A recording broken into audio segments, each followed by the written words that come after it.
Muchísimas gracias, doctor Saldaña. Muchas gracias a todos, al equipo organizador. Mi amigo, el doctor Vargas, sé que me comentó que tiene un nuevo departamento de urgencias pediátricas. Espero poder verlo. Muchísimas gracias por tenerme aquí el día de hoy. Voy a hablar sobre un nuevo abordaje que evoluciona para el tratamiento de fiebre en niños. Muy bien, no tengo ningún tipo de declaración previa.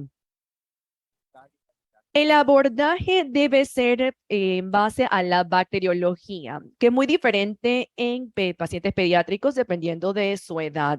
De manera tal que el abordaje va a ser para niños pequeños, que hablamos como abordaje de fiebre en niños pequeños, menores de 3 meses, que ha bajado ahora 2 meses. Y luego seguir con los niños más grandes. Antes de hablar algo, debemos de saber de qué estamos hablando.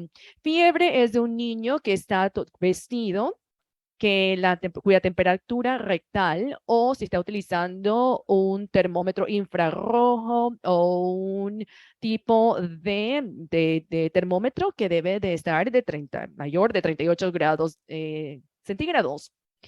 Las enfermedades infecciosas deben ser consideradas en los pacientes, ya que esto puede ser mortal para la vida del mismo. Un niño pequeño con hipotermia es un signo que es muy preocupante. Esto me preocuparía más que el niño que tiene una hipertermia. Es un presidente, es un síntoma bastante común, es una queja común en la sala de emergencias pediátricas en los Estados Unidos. Vemos que el 20% de las visitas se debe a esto. Es muy común en la pediatría ambulatoria. Y los padres normalmente traen a los niños menores de 3 años por fiebre y disminuye la cantidad de niños que entran porque muchas veces son tratados en casa. Esto acompaña tanto a infecciones menores como potencialmente mortales. Tenemos fiebre como una respuesta natural a una infección. Es como nuestro cuerpo lucha contra la infección, restableciendo la temperatura y trabajamos a una temperatura diferente donde permite que puedan destruir las bacterias y los virus. De manera tal que tratamos la fiebre solamente por sentirnos cómodos. Sin embargo, el tratar la fiebre ni siquiera es que va a eliminar la infección y hasta cierto punto inhibe la capacidad del cuerpo de poder abordar la infección. La manera como abordamos la fiebre depende de varias cosas. La gravedad de la enfermedad, edad del paciente. Pareciese que el niño tiene una sepsis. La edad, una vez más, del paciente es importante y lo vamos a revisar hoy. Si tenemos un foco de infección, por ejemplo, un paciente que tiene una otitis media, una faringitis, que te hace una prueba y si es positiva para estreptococos, son esas cosas que vamos a abordar y tratar. La altura de la fiebre también nos puede ayudar. Sin embargo, no hace gran diferencia. A niños con infecciones virales pueden tener altas fiebres, niños con bacteriemias pueden que no tengan fiebre tan alta. Otro punto importante es el estado inmunológico del paciente. Y esa es una de las razones por la cual cambiamos nuestro abordaje. Ahora es enfocado a edad. Muchas veces, 2 meses, el sistema inmunológico, lo que vemos es que no está completamente desarrollado de manera tal que el abordar una infección para ese paciente va a ser difícil. El entorno de la práctica también es importante. Cuando fui residente del Hospital Pediátrico en Filadelfia, que voy a mostrarle una foto que es un poco vergonzosa, pero la voy a mostrar. Cuando estaba residente y trabajamos mucho con niños con fiebre.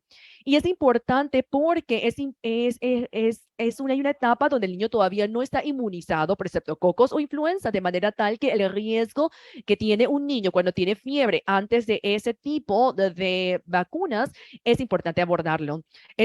A los niños a esa edad se enfoca mucho en poder identificar la causa raíz.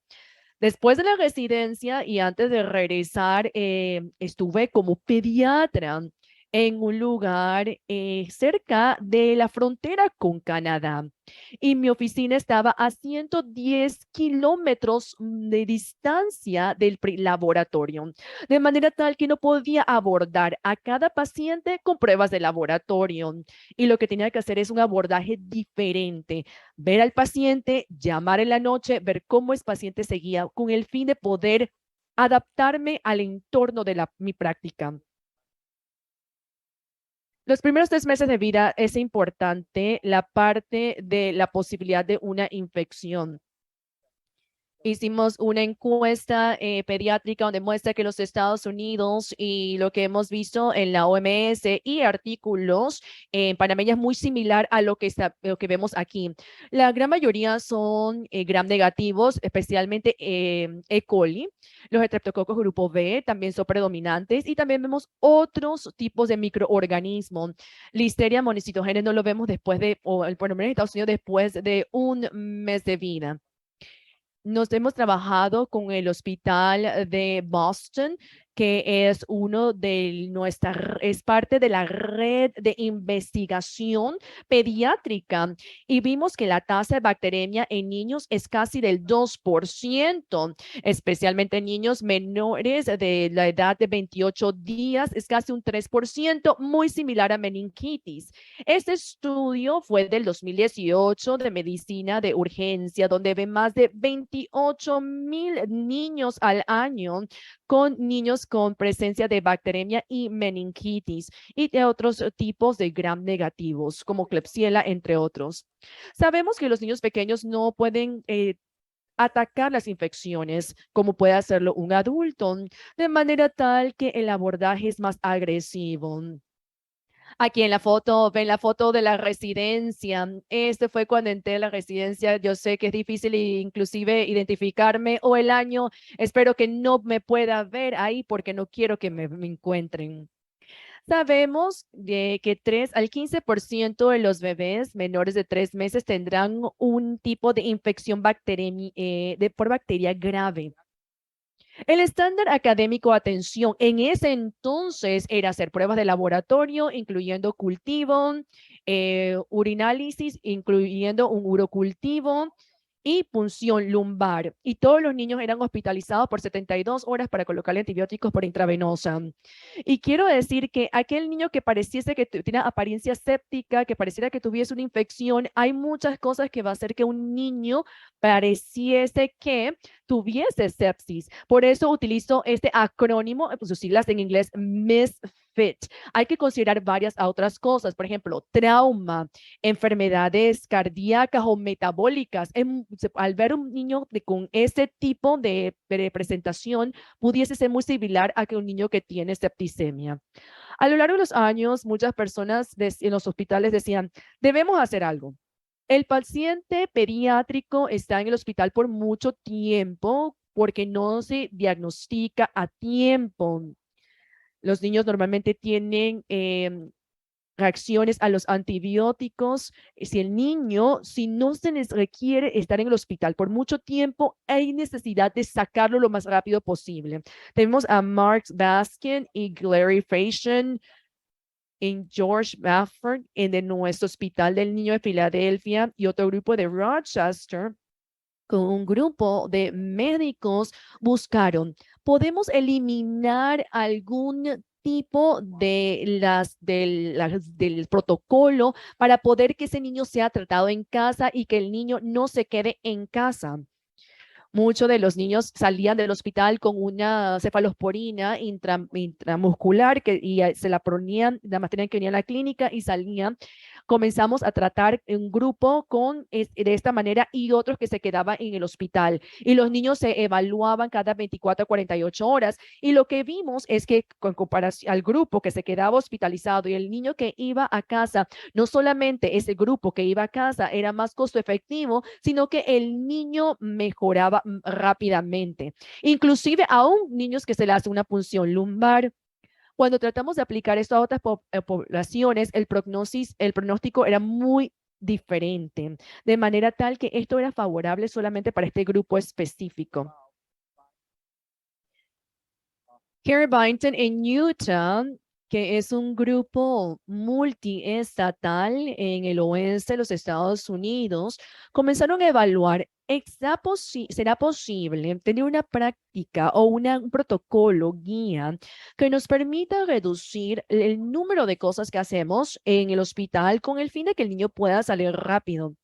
Hacían el conteo del hemograma, urinálisis, urocultivo y evitar la punción lumbar. Y esto se volvió algo muy práctico. Pero después, en el 2020, Lyons hizo un estudio multicéntrico retrospectivo con una cohorte de niños de la edad de 29 a 60 días de edad, utilizando el criterio de Boston y Filadelfia con el fin de poder determinar cuál era el mejor.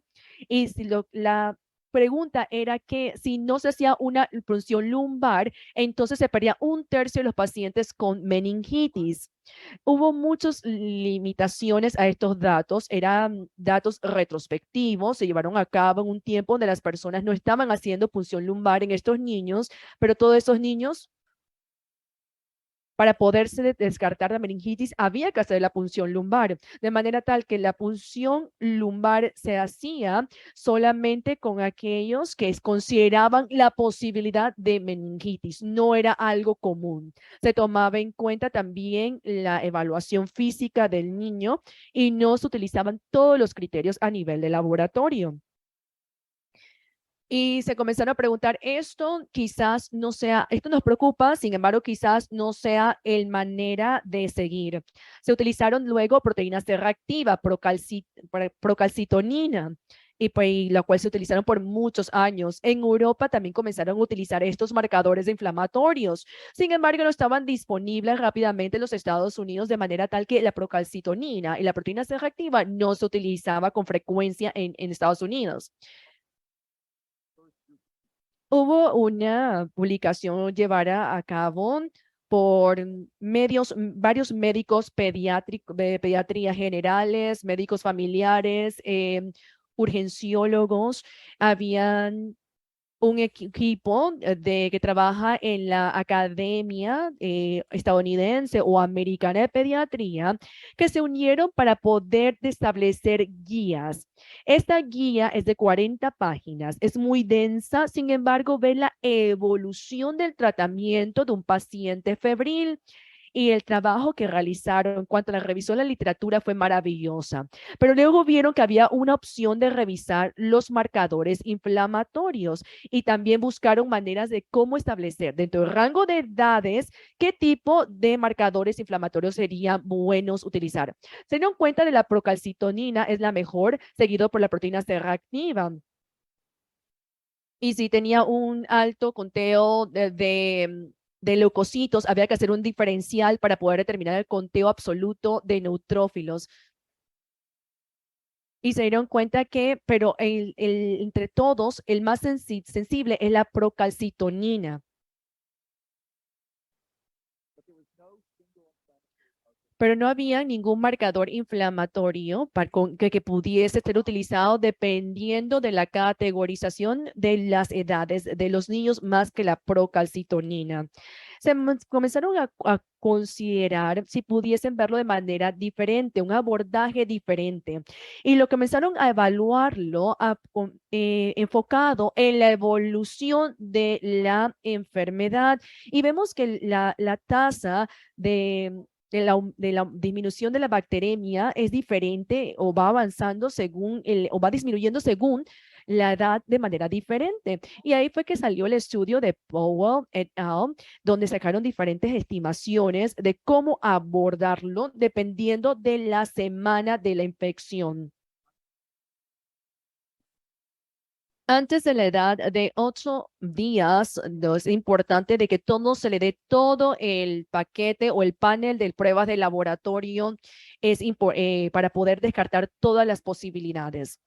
El laboratorio son importante. Cuando se tienen todos los valores negativos, es importante la evaluación del niño, y es probable también hacer la punción lumbar. De lo contrario, se está llevando un niño que tiene la posibilidad de un niño que tenga un problema como meningitis. También hablamos del rol del virus de herpes simple.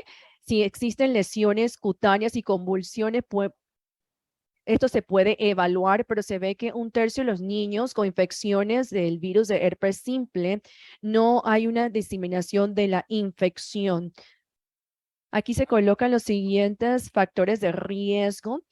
Nosotros tenemos una alta prevalencia de herpes en nuestros niños, por ende, todos los niños menores de 21 días se les hace prueba de herpes. y se le trata aún cuando con aciclovir, aún cuando estamos a espera de los resultados. Los marcadores inflamatorios se deben de realizar en el periodo de 0 a 21 días de vida. Si un biomarcador sale positivo, entonces se hace la punción lumbar. Entre las edades de 22 a 28 días se utilizan biomarcadores y urinálisis. Las infecciones urinarias son las más comunes. Si se tienen un urinálisis normal y biomarcadores normales, entonces no se hace punción lumbar y puede ser dado de alta sin antibióticos. Si un urinálisis es normal o es anormal, pero normal para los biomarcadores inflamatorios, no se hace punción en del lumbar y se le da antibióticos para la infección de la orina. Si la urinálisis es anormal y es anormal, pero hay un marcador inflamatorio, entonces se considera punción lumbar y se le da antibióticos inmediatamente. Sin embargo, se ha dado cuenta que los marcadores inflamatorios pueden estar elevados debido a la infección del tracto urinario, aún en la ausencia de otra enfermedad invasiva. De manera tal que si tiene varios positivos o están altamente positivas, entonces se puede determinar y realizar una punción lumbar. Existen muchos datos a lo largo de años que muestran que la mayoría de niños con infección del tracto urinario dentro de este grupo de edades pasan más allá de los 28 días. Normalmente se revisaba a partir de los 28, hasta los 28 días y no tenemos muchos datos después de los 29 días hasta los 60 días. Lo que vemos es que la mayoría no van a esta edad, no desarrollan o días no desarrollan meningitis u otra infección. Tenemos un grupo que coordinó con la APP que la tasa de bacteremia y de meningitis bacteriana son bajas. Establecieron una regla, si el niño no se ve deshidratado, no tiene problemas para respirar y no tienen alto riesgo de altos riesgos o no ha estado en el área hospitalizado en el área de neonatología, entonces es importante el considerar de que la posibilidad de que el niño avance de manera adecuada es alta. También es importante evaluar a leucocitos porque el 27% de los niños que tienen infección pudiesen tener una pleocitosis aún con los leucocitos altos. Wayne Nugent y otros han mostrado que esos niños no desarrollan meningitis. Las infecciones del tracto urinario son las más comunes. Nos preocupan la bacteremia y la meningitis, la progresión de esa enfermedad. Si el niño del niño es muy raro, pero sí se puede ver la pleocitosis. Las nuevas recomendaciones para estas nuevas guías fueron de gran ayuda. Nos gustan mucho las guías y tener todo el protocolo como el doctor Shana presentó. Tenemos más de 50 guías. Aquí está nuestro abordaje para pacientes pediatras y están disponibles en la página web de manera gratuita que se puede modificar. Los puntos importantes son los eventos adversos. ¿Qué tal si dejamos algo afuera? Aquí está un estudio de Pruitt de General Pediatric que muestra que es importante el hacer las pruebas de bacteremia, meningitis y sepsis al inicio, tan pronto el paciente entra, para poder evitar dejar por fuera la evaluación de alguno de esos elementos. Muchas veces esto no se hace de manera inmediata y eso es muy importante.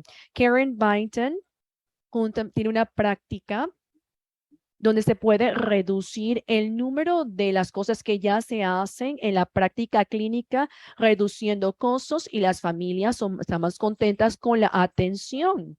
Ahora pensemos a los niños mayores de los 2 meses. Algo que es importante es que no hay toxicidad.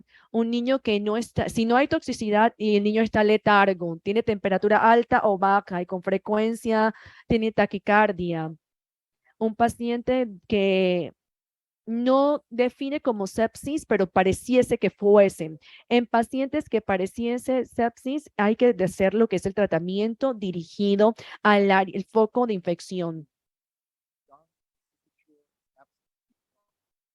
Cuando el niño pasa a la edad, cuando llega a la edad de 60 días, el niño muestra una madurez del sistema inmunológico. Sin embargo, en este grupo, el niño normalmente puede tener la presentación muy similar a niños pequeños con bacteremia y se muestra una alta incidencia de infecciones del tracto urinario. Para aquellos niños de mayor edad, de días, lo que nos preocupaba era hemófilos e influenza y la neumonía por estreptococos. Hoy día sabemos que estos niños ya están inmunizados y en Panamá tienen un esquema de inmunización muy similar al nuestro protocolo, de manera tal que la tasa de bacteremia son muy bajas. Los laboratorios en esta edad no nos ayudaría mucho para donde el valor predictivo no es tan bajo en la definición de la enfermedad. Cuando hay hemófilos influenza, presencia, vemos que el niño se trata y se va inmediatamente del hospital. En estos pacientes es importante revisar las infecciones del tracto urinario, que es más presente en niñas menores de 2 y en niños menores de 6 y niños que no han sido circuncidados. Si no han sido circuncidados, se tratan como si el mismo plan de tratamiento, protocolo, como niñas por el aumento de infecciones por no estar circuncidado. Tenemos el grupo PCARN, donde muestra que se pueden ver la respuesta ARN para poder determinar si es una infección viral o bacteriana, lo cual es algo bueno para el futuro. La epidemiología, la bacteriología es importante con el fin de poder tratar a los pacientes inmediatamente. En los niños más grandes es importante la identificación inmediata de sepsis. En todos, de hecho, es importante y creo que no voy a tener mucho tiempo para hablar sobre los niños más grandes. Sin embargo, sabemos que los antibióticos, por último, que voy a decir algo muy importante que he escuchado muchas veces, los antibióticos no es un antipirético. Los antibióticos no van a tratar una infección, una fiebre. Muchísimas gracias por darme la oportunidad de estar aquí el día de hoy. Muchas gracias, doctor Callahan.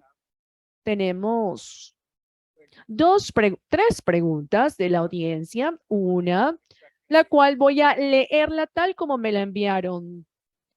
Si utiliza procalcitonina y sale negativa, ¿se hace una proteína C reactiva o no hay infección? No, en realidad hacemos las dos, proteína C reactiva y procalcitonina, las dos. La procalcitonina es por encima más sensible. De por si hay un incremento de proteína C reactiva, entonces esto lo vamos a utilizar la procalcitonina y proteína C reactiva como un marcador positivo de inflamación. Siguiente, si hace procalcitonina, ¿en cuántos días u horas de la fiebre es el mejor momento para hacer las pruebas de laboratorio para poder determinar infección positiva o no? Debido a que los niños están pequeños y tienen una alta tendencia de enfermarse rápidamente, hacemos las pruebas tan pronto llegan al hospital. Es importante, la procalcitonina es utilizado como el principal marcador inflamatorio. De hecho, ya fue identificado y hay evidencia de esto. Y en unas cuantas horas usted va a ver porque va a ser positivo. Quizás no va a tener el pico, pero va a estar por encima del punto 5, que es el punto de corte. La siguiente, cuando ve a niños con meningitis, ¿se le hace prueba también de tuberculosis como parte de sus guías? Tuberculosis. Nosotros no tenemos mucho tuberculosis en nuestra comunidad, por ende, y no hay tuberculosis diseminada en nuestras comunidades. Aquellos niños que tienen como de manera subyacente un sistema inmunológico suprimido, vemos niños que aquellos que tienen meningitis, vamos a ver que sus niveles de laboratorio van a tener unas características muy, muy particulares. la tinción, vamos a ver del líquido cefalorraquídeo, vamos a poder ver que la presencia de la infección por meningitis. Por eso nos enfocamos más en esto, porque es lo más común dentro de nuestra comunidad. Si vemos otras características propias, entonces se consideran tuberculosis. Tenemos poblaciones de mucha migración en nuestra área, donde también hemos identificado malaria, pero ha sido muy escaso. ¿Qué tipo de abordaje llevaré a cabo en aquellos niños que tienen un esquema completo de vacunación? Muy buena pregunta, porque ahora cambia al grupo etario más grande. Estamos hablando de 3 meses a los 36 meses. ¿Qué pasa? Que no estén inmunizados. Los niños comienzan a inmunizarse a los 2 meses para hemófilos influenza y neumonía por estreptococos. Sin embargo, vemos más y más personas que no se vacunan, de manera tal que si hay un niño no vacunado, nosotros disminuimos un poco el umbral. Todavía hacemos pruebas de laboratorio y se hace inmediatamente a aquellos que menores de 6 meses o aquellos que tienen una alta fiebre.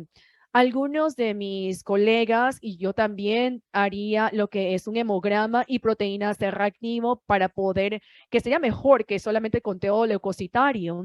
Sin embargo, como ya tienen un mejor sistema inmunológico más desarrollado, es más probable ver hemófilos influenza tipo B, porque es lo más común. Y también vemos estreptococos con aquellos niños que no se han vacunado, de manera tal que nos enfocamos más de la apariencia física. Es probable que a un hemocultivo solamente para asegurarme que cubrí todo las posibilidades, pero muy probable sea una neumonía por estreptococos.